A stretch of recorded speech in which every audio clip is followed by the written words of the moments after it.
two bodies of mass 4 gram. So this is having 4 gram and this is having 25 gram, are moving with equal kinetic energy. So therefore I can write half into 4 gram into V1 square should be equal to half into 25 gram into V2 square. The ratio of their the magnitude of their linear momentum is, okay. So therefore this is gone, this is gone, g is gone. So therefore V1 by V2 is equal to how much? 25 by 4 root, which is 5 upon 2. So now magnitude of the linear momentum. So therefore 4 gram into V1, this is M1 V1, divided by 25 gram into V2, which is M2 V2. So 4 by 25 into 5 by 2, 5, 2. So therefore it's 2 by 5. C is going to be the answer. Thank you. The de Broglie wavelength of an electron is the same as that of a photon. Okay. So what is de Broglie wavelength? De Broglie wavelength is lambda is equal to h divided by mv. Now it is said that of an electron is same as that of photon. So therefore lambda e is equal to h divided by mass of electron into velocity of electron. It is the same as that of the photon, okay, and this is equal to lambda of a photon. If velocity of electron is 25% of the velocity of light, then the ratio of kinetic energy of electron and the kinetic energy of photon will be, okay. Now this velocity of electron is 25% of the velocity of light. So therefore velocity of electron is equal to 25 by 100 into 3 into 10 to the power 8 meter per second. Now, so this is first, this is second. Now what we have to find out? We have to find out the ratio of the kinetic energy of electron and kinetic energy of photon. So kinetic energy of electron will be half me V square divided by kinetic energy of photon is hc by lambda. Okay, so therefore this is equal to now let us solve this. So this is equal to half m e v e square, now hc by lambda. Okay, so we can see here h by lambda is mev. Okay, we can see here h by lambda is mev, so I'm writing mev and multiplied, we have to multiply by c. So therefore me is gone, v and this is also gone. So therefore half into, now what is v? V is 25 by 100 into c.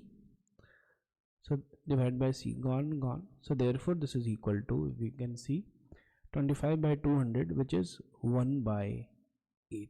So therefore the answer is going to be 1 by 8.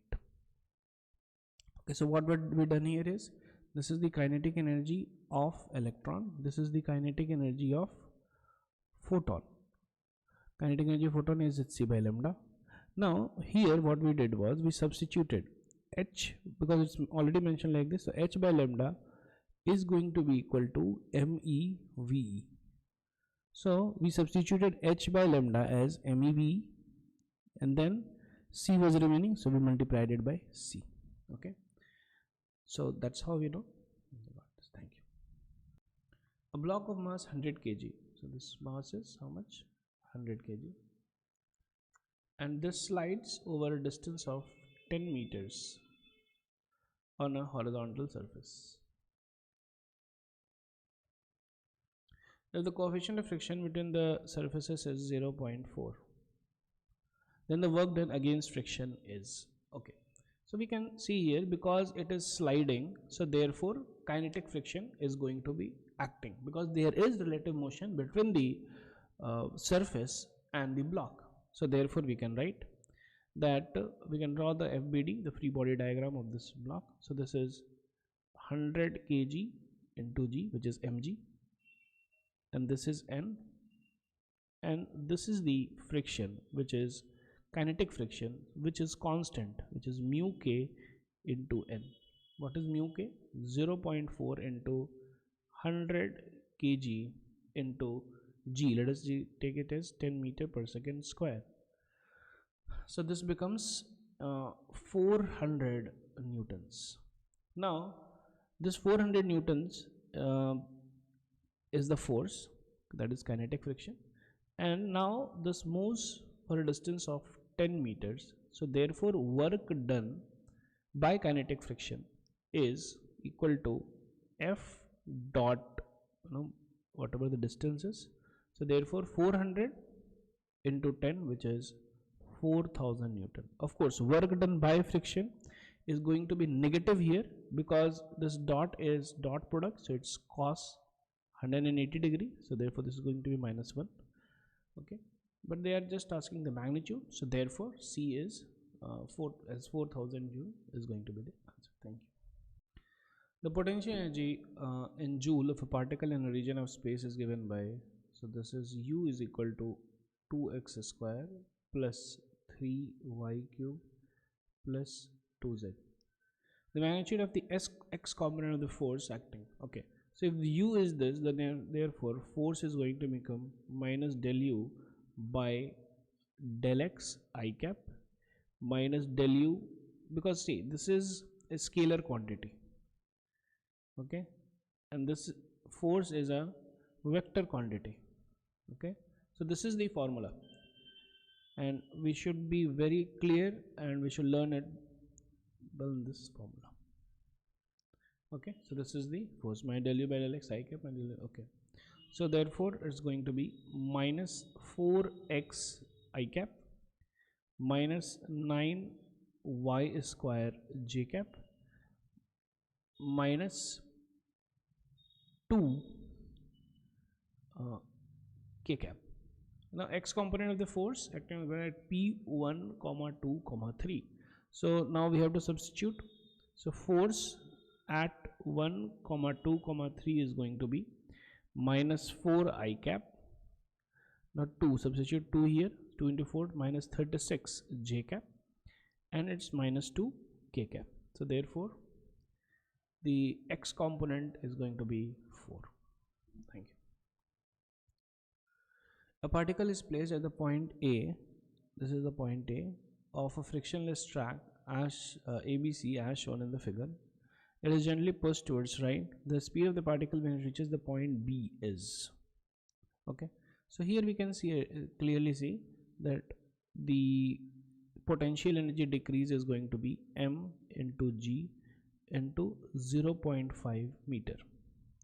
This should be increasing the speed of the particle. So this is going to be half into m into v square. M and m is gone, so therefore 2 into 0.5 into 10 is equal to v square. So therefore v is going to be equal to root 10 meter per second. So this is B. B is the answer. Now one more thing, that initial, if you see, it was gently pushed, so therefore the initial velocity here is actually almost 0. Okay, so therefore initially we are taking that there is only the potential energy is there, kinetic energy is not there. Thank you. The bob of a pendulum is released from a horizontal position. So this is the horizontal position and the bob of the pendulum is released. The length of the pendulum is 10 meters. So if it dissipates 10% of its initial energy against air resistance, the speed which with the bob arrives at the lowest point. So this is the lowest point. Okay, so therefore we can see the loss of potential energy is mg into 10 meters. Okay, but 10% of its energy is gone against air resistance. So therefore how much is remaining? 10% is gone, so therefore 90% of energy is remaining. So therefore this was the total energy into 90%. This should be equal to half into m into v square. Okay, so m and m is gone. Now v square is equal to 2 into g. G has to be taken as 10 meter per second square. 10 to 10 into 90 divided by 100. gone. So um, this is 180. V square is 180. So therefore V becomes 6 root 5 meter per second square, because it's 36 into 5. So therefore 6 comes outside. Basically V square is equal to 36 into 5. So V becomes root over 36 into 5. So root 36 is 6, so therefore it comes out. So therefore V is 6 root 5 meter per second. Thank you. A bob of mass m is suspended by a light string of length L. Okay. It is imparted a minimum horizontal velocity at the lowest point A, such that it just completes half circle reaching the topmost point B. The ratio of kinetic energy is Ke by Keb. Okay, so this has to be like very clearly understood that for this bob to complete the entire circle and like reach the half circle B, the velocity here it should be given as root over root 5 GL. Now this is a big derivation, not very big derivation, but yes, we have to be like, we have to remember it, and we have to learn it by heart, that the velocity at the lowest most position is going to be root 5 GL for the bob to reach B. Now it is imparted horizontal velocity the lowest point, so it just completes half circle reaching the topmost position B. So now here if you see, the potential energy gained is mg into 2L. So what is the kinetic energy here?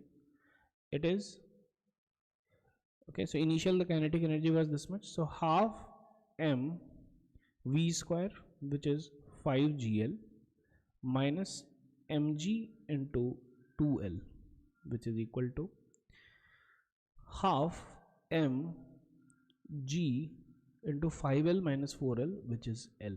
So this is the kinetic energy at B. Okay, now what is the question? What is the ratio of kinetic energy at A divided by B? So it's half m into 5 GL divided by half m into GL. Gone. So therefore it becomes 5:1. So therefore B is going to be the answer. Thank you. An artillery piece of M1. Okay, so this is kind of a tank. It is having mass m1. It fires a shell of mass m2 horizontally. So the shell is m2 and it horizontally. Instantaneously after firing, the ratio of the kinetic energy of the artillery and that of the shell is, okay. So let us say this goes with velocity v. So here it's going to be, so see, momentum has to be conserved. So let us say this goes with v2. So this goes with v1. So therefore m1 v1 should be equal to m2 v2. So therefore v1 is equal to m2 v2 divided by m1. Now we have to find the ratio of the kinetic energy. So therefore it's going to be half m2 ratio of the kinetic energy of the artillery. Okay, half m1 v1 square divided by half m2 v2 square. This is the ratio of kinetic energy. So therefore half and half is gone. Now v1 by v2 is m2 by m1. So therefore m1 by m2 into m2 square by m1 square. Gone. This is gone. So this is m2 by m1. So therefore B is going to be the answer. We can see from here clearly v1 by v2 is equal to m2 by m1, which we have replaced here. So v1 square by v2 square becomes therefore m2 square by m1 square. Thank you. A body of mass 2 kg begins to move under the action of a time dependent force given by F. The power developed by the force at time t is given by. So what is power? Power is equal to force, and this is dot product. Okay, so F dot V. Okay, and we have to find at time t. So therefore like now point is F is given but V is not given. Okay, but since F is given and mass is given, we can find out the acceleration. So acceleration is equal to F by M. So therefore this is equal to 6ti, so therefore 3ti cap plus 3t square j cap, because it's this divided by 2 kg. Okay, and this is in meter per second square. Now acceleration is equal to dv by dt, so therefore dv is equal to this entire thing into dt, 3t square j cap meter per second square into dt. Now we can see here that time t equals 0 to time t, so it begins to move at time t equal to 0. So therefore initial velocity is 0 and final velocity is v. So therefore v is going to be 3t square by 2, 0 to t, plus 3t cube by 3, 0 to t, and this is going to be meter per second because it's multiplied with dt. So therefore velocity becomes how much? 3 by 2 t square plus t cube, and this is I cap, this is in j cap, this is in I cap, this is in j cap. Now we have to do the simple thing, that is F dot V, which is power. So therefore 6t I cap plus 6t square j cap dot 3 by 2 t square I cap plus t cube j cap. Now I will go with I, j will go with j, because I dot j is 0, j dot I is 0, and I dot I is 1 and j dot j is 1. So therefore this is 6, so this is 9t cube, okay, plus we have 6t to the power 5, and this will be in watts. So therefore the answer is going to be, this is going to be the answer, which is D. Thank you. Body is released from the height equal to the radius of the earth. Okay, so this is earth and equal to the radius of the earth. So here the this body is there, okay, and this is the earth. So this is r and this is also r. The velocity of the body when it strikes the surface of the earth will be. So now initially if you see, then the potential energy of the system is going to be equal to minus g mass of earth into mass of the body divided by 2r. Finally when it strikes here, the potential is going to be minus g me m by r, and there will be now kinetic energy also, which will be gained by the other body. So m is gone, so therefore v square is equal to, now this goes this side, so therefore it's g me by 2r into 2, so gone, so this is going to be g me by r, this is v square. Now we know that g me by re square is equal to small g, which is acceleration due to gravity. So therefore v square is equal to g into the radius of earth. So therefore v becomes simple root over g into re. So therefore the answer is going to be B.